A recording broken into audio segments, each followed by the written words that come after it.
Alright, so we have a piece here that we want to send to the CNC. It's going to be a plate. We're going to right click here, go to sketch, and then project. Once we're there, we're going to click this little white thing, keep that box checked, and then click the profile, what you want to send. You're going to click OK. Now you're going to finish the sketch that you made. You're going to go over to, you can see all this like purple stuff, that's okay. You can change the visibility in your sketches. So with the sketch you just made, right click that, and then you're going to go to save as DXF, and then you're going to save that as whatever you want. Alright, now we're in Carbide Create, and we got some things here at the top. We got design, model, toolpaths, and design. We got all sorts of stuff we can do.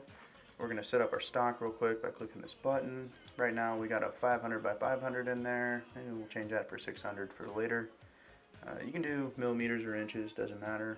Let's change our stock to 2 millimeters, there we go, thick. And the toolpath 0 is the center of the piece. That's very important. And then also we got to make way for our tool holding and our retract height. So we got that set up. Now we're going to import that DXF that we just made.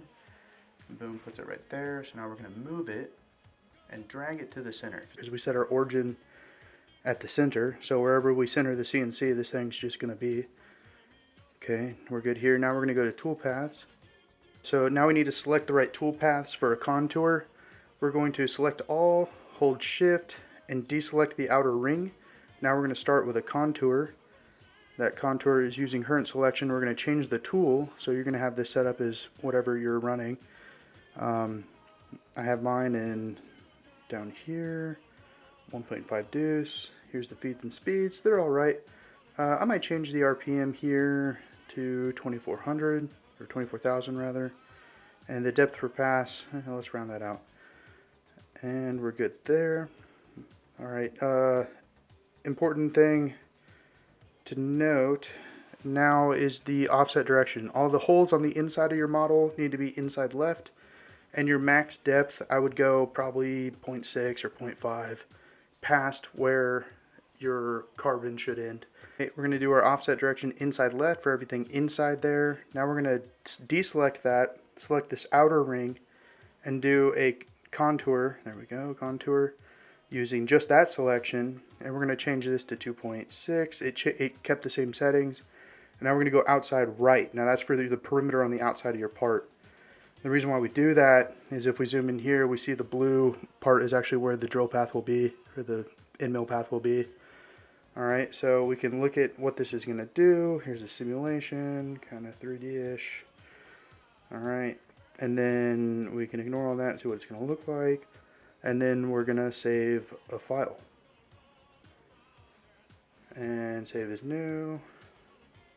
And save as whatever you want. Now we're going to take that and we're going to go plug that into the computer in the CNC room.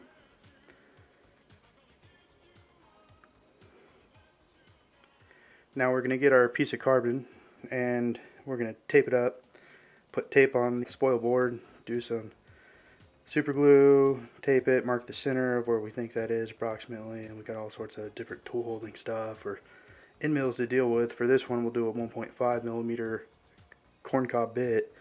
We're going to turn on the CNC there. Now we're going to go to Carbide Create, and that's in the CNC computer up there. It's kind of hard to see, so here we go. We're going to connect to cutter. We're going to initialize the machine.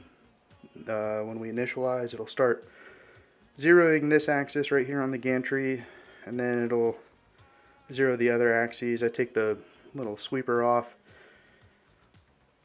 Down here is pretty cool. We got a switch for the vacuum that's connected to the CNC, and then that goes out of the house, the exhaust of the vacuum, and it's got a HEPA filter in it anyway, but that eventually moves to there. There we go. Sometimes I knock that cable chain over, but there you go. It's going back.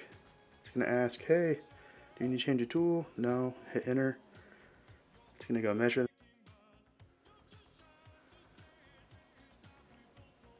Boom.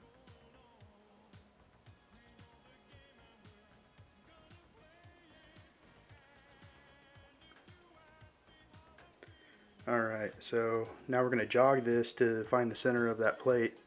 We just measured the tool, so we click continue. Now we increment the speed of the jog all the way up to fast. There we go. Then we use the arrow keys on the keyboard. move it to where it's going to go. And this is a piece of scrap, so it doesn't really matter. Okay, so now we're going to refine that maybe a little bit more, skip some steps here, and we finally get to this. We do this until it makes contact just barely with the plate, and we set everything, set zeros, zero all, and done. So now we can run this job that we put on the SD card, or the USB stick. There we go. Open that, cool. Done, start job, and click start. This is what the machine's going to do. The machine's going to lift up, slowly think about life, the universe, and everything, and then it'll decide to move over. It'll say, hey, I want you to change a tool. No, it's the same one. Hit enter.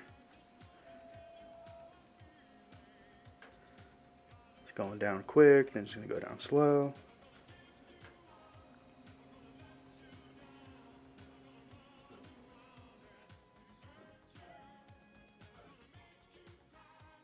And now it just goes and does its thing.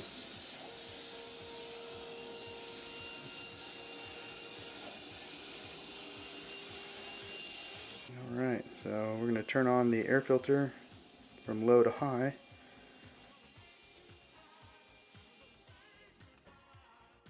Alright, let's go check on it. Looks like it's doing good.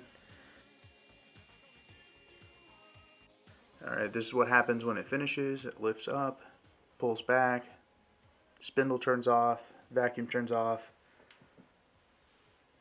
Now we'll clear off the part. We'll get rid of some of that tape. Alright, lots of tape. Get some more tape off. Looking good. Let's check it out in the sun. Yeah, it looks great. There we go. Fusion to a part that you're holding. Not long. Hour and a half. Easy peasy.